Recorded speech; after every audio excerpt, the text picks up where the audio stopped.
हर हर महादेव। मेरे प्यारे शिव भक्तों, आज की इस रात में जब तुम यह सुन रहे हो, शायद तुम्हारे भीतर भी वही बेचैनी चल रही है जो हर इंसान के भीतर कभी न कभी उठती है। दिन भर की दौड़, लोगों की बातें, अपमान, उम्मीदें, जिम्मेदारियाँ, अधूरे काम, टूटे रिश्ते, पैसों की चिंता, परिवार की फिक्र, और फिर जब रात को बिस्तर पर लेटते हो तो शरीर तो थक कर चुप हो जाता है, लेकिन मन चुप नहीं होता।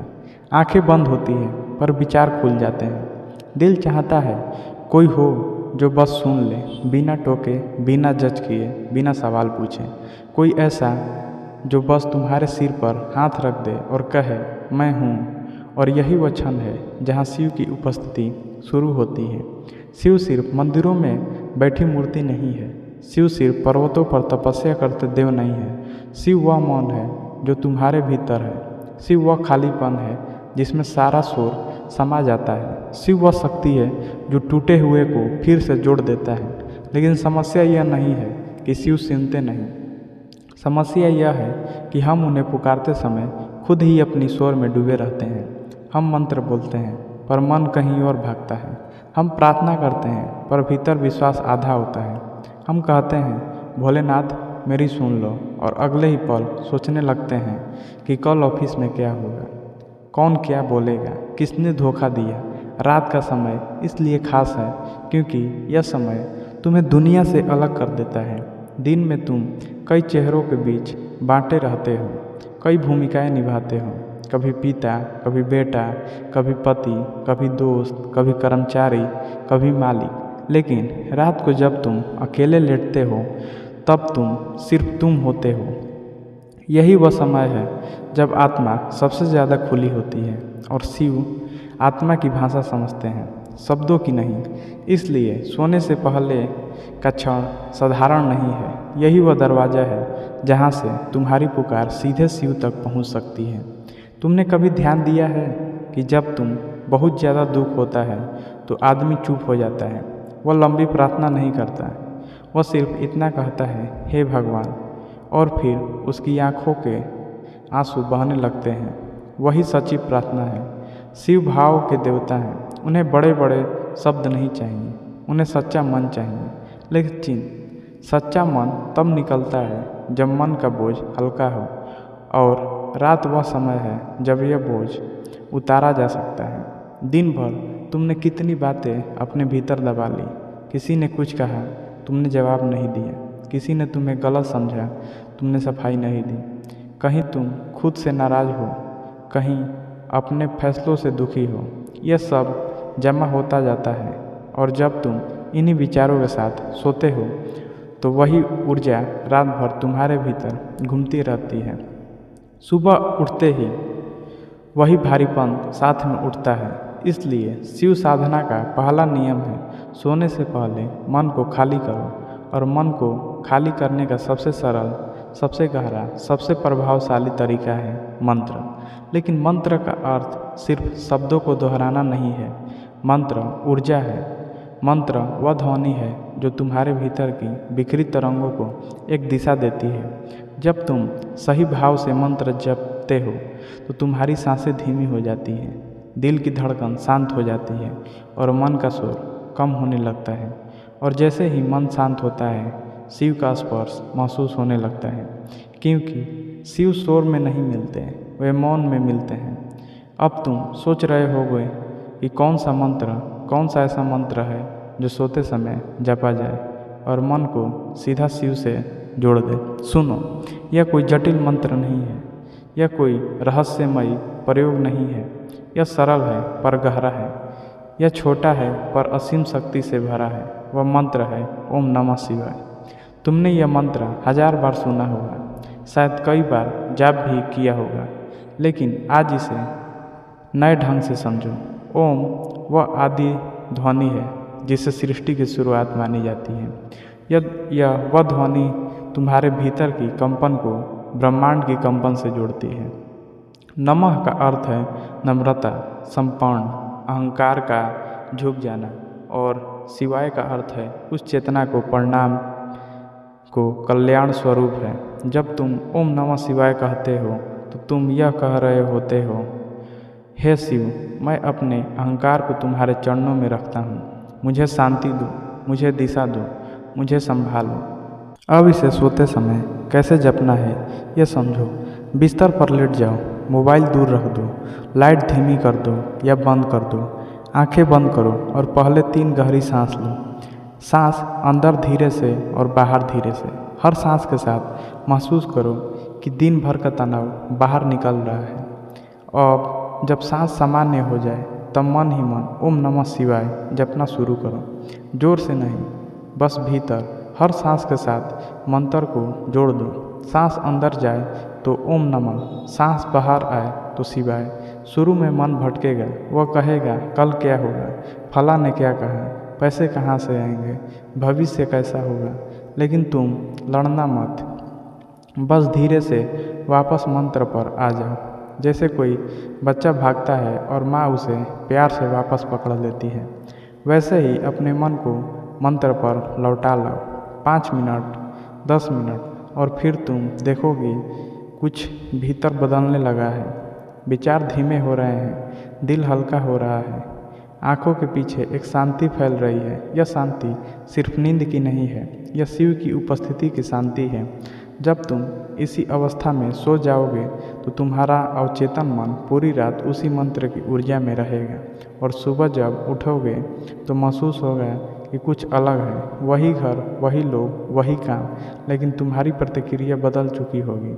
पहले जहाँ छोटी बात पर गुस्सा आता था, अब मुस्कान आ जाएगी। जहाँ पहले चिंता घेर लेती थी, अब भरोसा आएगा कि शिव संभाल लेंगे। धीरे धीरे इस मंत्र का असर तुम्हारी किस्मत पर भी दिखेगा, क्योंकि किस्मत बाहर से नहीं बदलती, वह पहले भीतर बदलती है। जब तुम्हारा मन शांत होगा तब तुम सही निर्णय लोगे। जब तुम्हारा मन अस्पष्ट होगा तुम गलत लोगों से दूरी बना पाओगे। जब तुम्हारा मन मजबूत होगा तुम किसी के शब्दों से टूटोगे नहीं, और वह यही बदलाव जीवन को नई दिशा देते हैं। बहुत लोग कहते हैं कि चमत्कार नहीं होते, लेकिन सच यह है कि सबसे बड़ा चमत्कार है मन का बदल जाना। जब एक बेचैन इंसान शांत हो जाता है, जब एक डरा हुआ इंसान साहसी हो जाता है, जब एक टूटा हुआ इंसान फिर से खड़ा हो जाता है, यही तो चमत्कार है। और ओम नमः शिवाय वही चमत्कार धीरे धीरे करता है।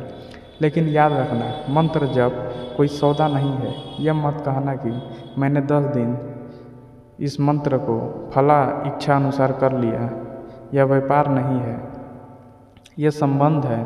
जब तुम रोज रात को शिव से जुड़ते हो तो तुम्हारा और उनका एक आंतरिक संबंध बनता है, और जब संबंध गहरा होता है तो भरोसा अपने आप बढ़ता है। फिर तुम हर घटना को शत्रु नहीं मानते, हर कठिनाई को साझा नहीं समझते। तुम समझने लगते हो कि शायद यह भी किसी बड़े कल्याण का हिस्सा है। कई बार जीवन में ऐसा समय आता है जब सब कुछ छीनता हुआ लगता है। लोग साथ छोड़ देते हैं, मेहनत का फल नहीं मिलता, दिल टूट जाता है। ऐसे समय में ओम नमः शिवाय तुम्हें यह याद दिलाता है कि विनाश के बाद ही सृजन होता है। शिव संहार के देव हैं, लेकिन उनका संहार अंत नहीं, शुरुआत है। जो तुम्हारे जीवन से जा रहा है वह शायद तुम्हारे लिए सही नहीं था। जो टूट रहा है वह शायद तुम्हें और मजबूत बनाने के लिए टूट रहा है। जब तुम रात को शिव का नाम लेकर सोते हो तो तुम अपने डर को उनके हवाले कर देते हो। तुम कहते हो, भोलेनाथ अब मैं थक गया हूँ, आप संभाल लो। और यही समर्पण तुम्हें भीतर से मजबूत बनाता है, क्योंकि समर्पण कमजोरी नहीं है, समर्पण अहंकार का त्याग है। और जहाँ अहंकार हटता है वहीं शांति आती है। धीरे धीरे यह मंत्र तुम्हारी सांसों का हिस्सा बन जाएगा। दिन में भी जब तनाव होगा, अपने आप भीतर से ओम नमः शिवाय उठेगा और तुम देखोगे कि तुम पहले जैसे नहीं रहे। तुम्हारी आँखों में स्थिरता आ जाएगी, तुम्हारे शब्दों में वजन आ जाएगा। लोग भी महसूस करेंगे कि तुम बदल गए हो, लेकिन यह बदलाव बाहर से नहीं, भीतर से आएगा। इसलिए आज से तय करो कि चाहे दिन कैसा भी हो, रात को सोने से पहले 5 मिनट शिव को दोगे। अपने दुख, अपनी थकान, अपनी शिकायतें, अपना गुस्सा सब उनके सामने रख दोगे। कुछ मत छिपाओ, शिव से कुछ छिपता नहीं है। और फिर मंत्र जपते झपते सो जाओ। धीरे धीरे तुम्हारी नींद ध्यान बन जाएगी, तुम्हारी रात साधना बन जाएगी और तुम्हारी ज़िंदगी एक नई दिशा में बहने लगेगी। याद रखो, शिव दूर नहीं है, वे कैलाश पर ही नहीं तुम्हारे हृदय में भी है। बस तुम्हें रात के उस शांत क्षण में उन्हें महसूस करना है। जब दुनिया सो रही हो तब तुम अपने भीतर जागो। जब सब आवाज़ें थम जाए तब तुम ओम नमः शिवाय की धीमी ध्वनि को सुनो। वही ध्वनि तुम्हें डर से बाहर लाएगी, वही तुम्हें शांति देगी, वही तुम्हें दिशा देगी। और जिस दिन तुमने सच में इस मंत्र को महसूस कर लिया, उसी दिन तुम्हें किसी प्रमाण की ज़रूरत नहीं रहेगी। तुम्हारा मन ही गवाही देगा कि शिव तुम्हारे साथ है। तुम्हारी नींद गवाही देगी, अब रातें भारी नहीं रही। तुम्हारी सुबह गवाही देगी, अब दिन बोझ नहीं लगते। यह शिव की कृपा है, यही रात की साधना का चमत्कार है और यही वह रास्ता है जो तुम्हें भीतर की अंधेरी से निकालकर एक शांत, उजली, स्थिर रोशनी तक ले जाएगा। अब जब तुमने पहले भाग को समझ लिया कि रात का समय कितना कीमती है और ओम नमः शिवाय सिर्फ एक शब्द नहीं बल्कि एक जीवित ऊर्जा है, तो अब हम गहराई में उतरते हैं, क्योंकि साधना की असली यात्रा वहीं से शुरू होती है जहां सामान्य लोग रुक जाते हैं। बहुत लोग मंत्र सुन लेते हैं, 2-4 दिन जप लेते हैं, फिर वो कह देते हैं कि कुछ खास महसूस नहीं हुआ। लेकिन सच्चाई यह है कि शिव का मार्ग धैर्य का मार्ग है, स्थिरता का मार्ग है और भीतर उतरने का मार्ग है। अब जरा अपने भीतर ईमानदारी से देखो। जब तुम रात को बिस्तर पर लेटते हो और मंत्र जपने लगते हो, तो क्या सच में तुम पूरी तरह समर्पित होते हो, या फिर मन के किसी कोने में यह अपेक्षा रहती है कि कल सुबह तक सब समस्याएं गायब हो जाए? यही वह सूक्ष्म बाधा है जो साधना की गहराई को रोक देती है। शिव से जुड़ना किसी इच्छा पूर्ति मशीन को ऑन करना नहीं है। शिव से जुड़ना अपने अस्तित्व को शुद्ध करना है, और जब अस्तित्व शुद्ध होता है तो परिस्थितियाँ अपने आप बदलने लगती हैं। अब समझो कि रात का समय इतना शक्तिशाली क्यों है। दिन में तुम्हारा चेतन मन सक्रिय रहता है, वह तर्क करता है, तुलना करता है, डरता है, योजना बनाता है, प्रतिक्रिया देता है। लेकिन जैसे ही रात होती है और तुम शिथिल होने लगते हो, चेतन मन धीरे धीरे पीछे हटने लगता है और अवचेतन मन के सामने आता है।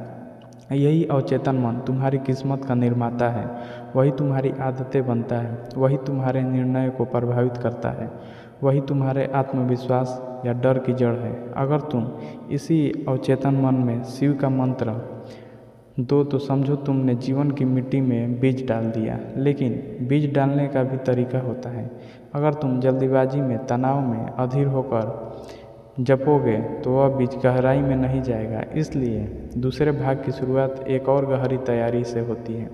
आज से जब भी तुम सोने जाओ, मंत्र शुरू करने से पहले एक छोटा सा आंतरिक संवाद करो। आंखें बंद करके अपने दिन को देखो, किस बात ने तुम्हें दुख दिया, किस बात पर गुस्सा आया, कहाँ तुमने खुद को कमज़ोर महसूस किया। और फिर धीरे धीरे शिव से कहो, भोलेनाथ, यह सब मैं आपके सामने रखता हूँ।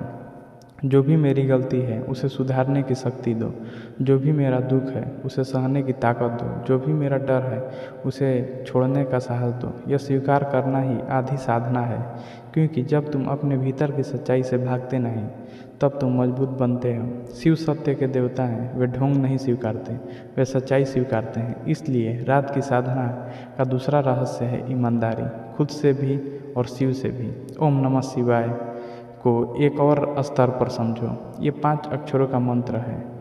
नमः शिवाय, इन 5 अक्षरों को 5 तत्वों से जोड़ा जाता है: पृथ्वी, जल, अग्नि, वायु, आकाश। जब तुम यह मंत्र जपते हो तो तुम अपने भीतर के 5 तत्वों को संतुलित करते हो। तुम्हारा शरीर भी इन्हीं तत्वों से बना है। जब तत्व असंतुलित होते हैं तब मन अशांत होता है, शरीर बीमार होता है, निर्णय भ्रमित होते हैं, और जब तत्व असंतुलित होते हैं तब भीतर स्थिरता आती है। इसलिए यह मंत्र केवल आध्यात्मिक नहीं, ऊर्जात्मक विज्ञान भी है। अब कल्पना करो कि तुम लेटे हुए हो, आंखें बंद हैं, सांसें धीमी है, हर सांस के साथ ओम नमः शिवाय चल रहा है। अब एकदम और आगे बढ़ो, अपने हृदय के बीचों बीच एक हल्की नीली रोशनी की कल्पना करो। वह रोशनी स्थिर है, ठंडी है, शांत है, जैसे चांदनी रात में हिमालय चमकता है। वह रोशनी धीरे धीरे फैल रही है, तुम्हारे सीने से पेट तक, पेट से पूरे शरीर तक, और हर बार जब तुम मंत्र जपते हो वह रोशनी और साफ हो जाती है। यह कोई कल्पना मात्र नहीं, यह तुम्हारी चेतना को दिशा देने का तरीका है। मन चित्रों में जल्दी टिकता है, और जब मन टिकता है तो विचारों की भीड़ कम हो जाती है। धीरे धीरे तुम अनुभव करोगे, कुछ रातों के बाद तुम्हारी नींद गहरी होने लगेगी, सपने हल्के हो गए हैं। सुबह उठते समय दिल में हल्का सा विश्वास होता है कि सब ठीक होगा। यही परिवर्तन की शुरुआत है। पहले बदलाव भीतर आता है, फिर बाहर दिखता है। लेकिन साधना की राह में एक और चीज़ आती है, पुराने संस्कार। कभी कभी जब तुम मंत्र जपोगे तो अचानक पुरानी यादें उभरेंगी। बचपन का कोई दर्द, किसी का धोखा, कोई अधूरा सपना। तुम सोचोगे कि यह सब क्यों सामने आ रहा है। क्या मंत्र जपने से मन और बेचैन हो रहा है? नहीं, यह इसलिए हो रहा है क्योंकि भीतर दबा हुआ दर्द सतह पर आ रहा है, ताकि वह मुक्त हो सके। शिव संहार के देव हैं। वे पहले भीतर की अशुद्धियों को बाहर लाते हैं, फिर उन्हें जलाते हैं। इसलिए अगर कभी साधना के दौरान आंसू आ जाए तो उन्हें रोकना मत। आंसू कमजोरी नहीं, वे शुद्धि हैं। अब इस भाग को में एक और गहरी बात समझो। शिव का अर्थ केवल शांति नहीं, शिव का अर्थ है निर्भयता। जब तुम रोज रात को शिव का नाम लेकर सोते हो तो तुम्हारे भीतर एक सूक्ष्म साहस जन्म लेता है। पहले जहाँ तुम लोगों की बातों से डरते थे, अब उतना असर नहीं होता। पहले जहाँ भविष्य की चिंता तुम्हें जकड़ देती थी, अब तुम्हारे भीतर एक आवाज़ कहती है, मैं अकेला नहीं हूँ। यही आवाज़ तुम्हारी असली ताकत है। कई लोग पूछते हैं कि क्या सिर्फ मंत्र जपने से किस्मत बदल सकती है? जवाब है, मंत्र तुम्हारी सोच बदलता है, सोच तुम्हारे कर्म बदलती है, और कर्म तुम्हारे किस्मत बनाते हैं। इसलिए मंत्र सीधा भाग्य पर नहीं, भाग्य के बीज पर काम करता है, और वह बीज है तुम्हारा मन। अब जरा कल्पना करो कि एक व्यक्ति रोज़ गुस्से में सोता है और दूसरा व्यक्ति रोज़ ओम नमः शिवाय जपते हुए सोता है। दोनों की सुबह एक जैसी कैसे हो सकती है? पहले के भीतर रात भर तनाव घूमेगा, दूसरे के भीतर मंत्र की ध्वनि। धीरे धीरे दोनों की ऊर्जा अलग हो जाएगी। एक की उपस्थिति भारी लगेगी, दूसरे की उपस्थिति शांत, और दुनिया उसी ऊर्जा के अनुसार प्रतिक्रिया देती है। इसलिए अगर तुम सच्चे में बदलाव लाना चाहते हो तो इस साधना को कम से कम 21 दिन तक लगातार करो। बीच में मत छोड़ो। चाहे मन कहे कि आज थकान है, आज मूड नहीं है, आज छोड़ देते हैं, फिर भी 5 मिनट निकालो। क्योंकि साधना का सबसे बड़ा दुश्मन आलस्य नहीं, अस्थिरता है। और याद रखो, यह साधना दिखाने के लिए नहीं, इसे सोशल मीडिया पर बताने की ज़रूरत नहीं। यह तुम्हारे और शिव के बीच का संबंध है। जितना इसे भीतर रखोगे उतना यह गहरा होगा। जैसे बीज को मिट्टी के भीतर रहकर ही अंकुरित होना पड़ता है, वैसे ही साधना को मौन में रहकर ही फल देना होता है। अब धीरे धीरे तुम महसूस करोगे कि ओम नमः शिवाय सिर्फ रात का मंत्र नहीं है। दिन में चलते फिरते भी यह अपने आप भीतर गूंजता है। कोई तुम्हें अपमानित करे और तुम प्रतिक्रिया देने ही वाले हो, तभी भीतर से धीमी आवाज़ आए, ओम नमः शिवाय, और तुम्हारा गुस्सा आधा रह जाए। यही शिव की कृपा है, यही मंत्र की जीवंतता है। और जब कभी जीवन में बहुत बड़ा तूफान आए, तब यह मंत्र तुम्हारा सहारा बनेगा। उस समय तुम्हें किसी बाहरी सहारे की जरूरत नहीं पड़ेगी। तुम आंखें बंद करोगे, गहरी सांस लोगे, और भीतर वही नीली रोशनी महसूस करोगे, वही शांति, वही भरोसा। यह भाग तुम्हें वहाँ तक ले आया है जहाँ साधना सिर्फ शब्द नहीं रही, अनुभव बनने लगी है।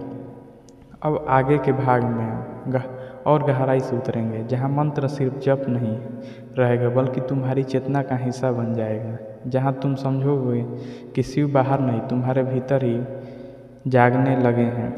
अभी के लिए बस इतना याद रखो, आज रात फिर से वही प्रक्रिया दोहराना। शांत होकर लेटना, दिन को शिव के चरणों में रखना, और सांसों के साथ ओम नमः शिवाय को बहने देना। धीरे धीरे तुम्हें खुद महसूस होगा कि तुम्हारी रातें साधारण नहीं रहीं, वे तपस्या बन गई हैं। और जब रात तपस्या बन जाती है तो जीवन अपने आप आशीर्वाद बन जाता है। और तुम उस स्थान पर आ चुके हो जहाँ साधना केवल एक अभ्यास नहीं रही, बल्कि एक आंतरिक यात्रा बन चुकी है। पहले भाग में तुमने जाना कि रात का समय क्यों पवित्र है। दूसरे भाग में तुमने समझा कि मंत्र केवल शब्द नहीं बल्कि ऊर्जा है, जो अचेतन को उतरकर जीवन की दिशा बदलती है। और अब तीसरे भाग में हम उस रहस्य के और पास पहुँचेंगे जहाँ शिव का नाम केवल जप नहीं रहेगा बल्कि तुम्हारी चेतना की धड़कन बन जाएगा। जरा अपने भीतर झांको, क्या तुमने पिछले दिनों में कुछ सूक्ष्म बदलाव महसूस किए? शायद गुस्सा थोड़ा कम हुआ है, शायद चिंता उतनी भारी नहीं लगती, शायद किसी की बात पहले जितना चुभती नहीं।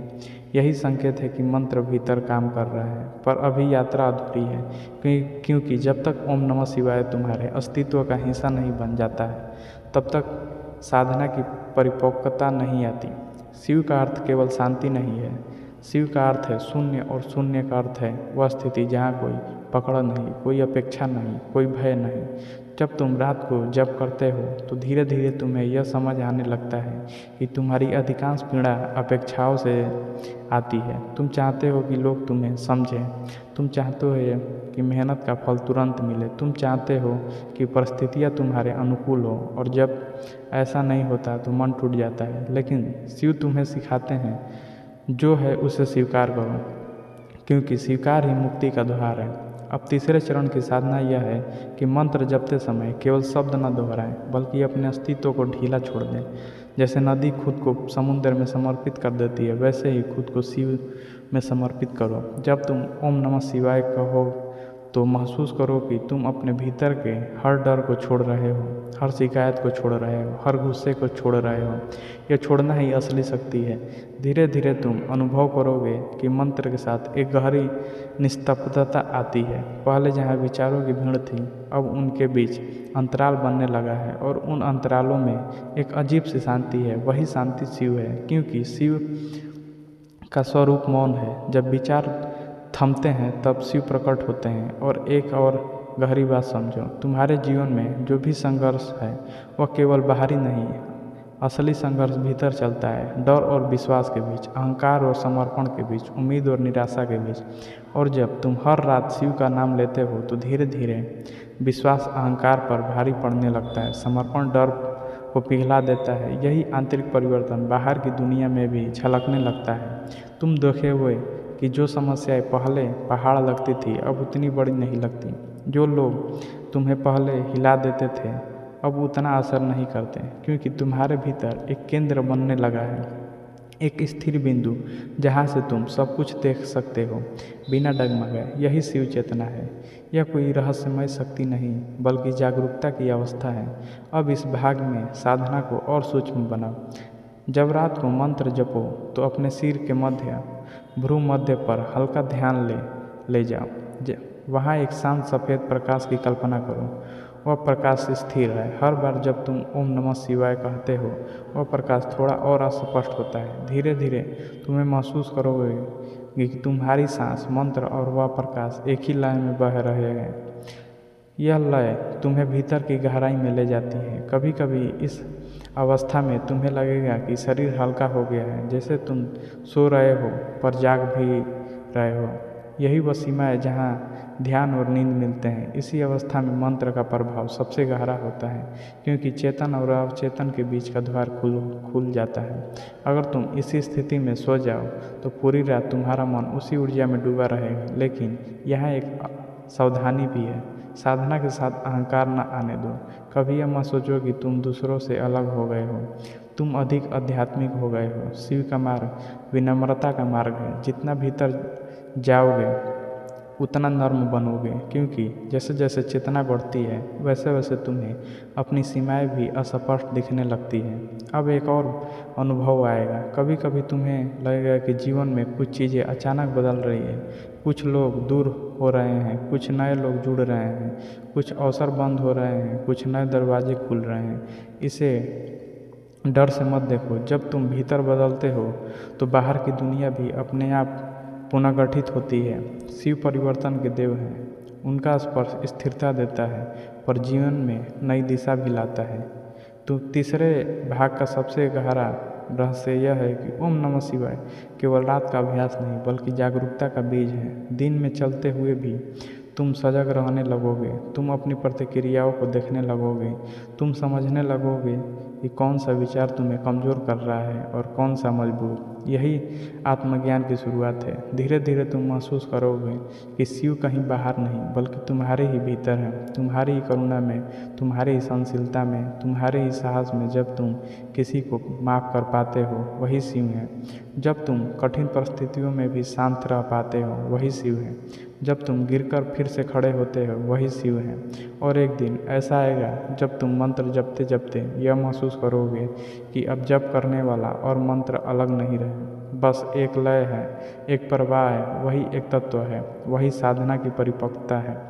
अब आज रात जब तुम सोने जाओगे तो एक नई भावना के साथ आ जाओ, केवल शांति पाने के लिए नहीं बल्कि शिव बनने की दिशा में एक कदम रखने के लिए। जब तुम ओम नमः शिवाय कहो तो यह मत सोचो कि शिव तुम्हें बुला रहे हैं, यह महसूस करो कि तुम अपने भीतर की शिव चेतना को जगा रहे हो। याद रखो, साधना का फल जल्दी नहीं मिलता, पर जब मिलता है तो जीवन बदल देता है। और तुम अब उस मोड़ पर हो जहाँ से वापसी नहीं, केवल गहराई है। बस नियमित रहो, ईमानदार रहो और समर्पित रहो। अगले भाग में हम उस अंतिम परत को हटाएंगे जहाँ मंत्र तुम्हारे जीवन का अस्थायी आधार बन जाएगा, जहाँ तुम समझोगे कि शिव की कृपा कोई घटना नहीं बल्कि एक निरंतर प्रवाह है। अभी के लिए अपने भीतर उस मौन को महसूस करो और धीरे से मन ही मन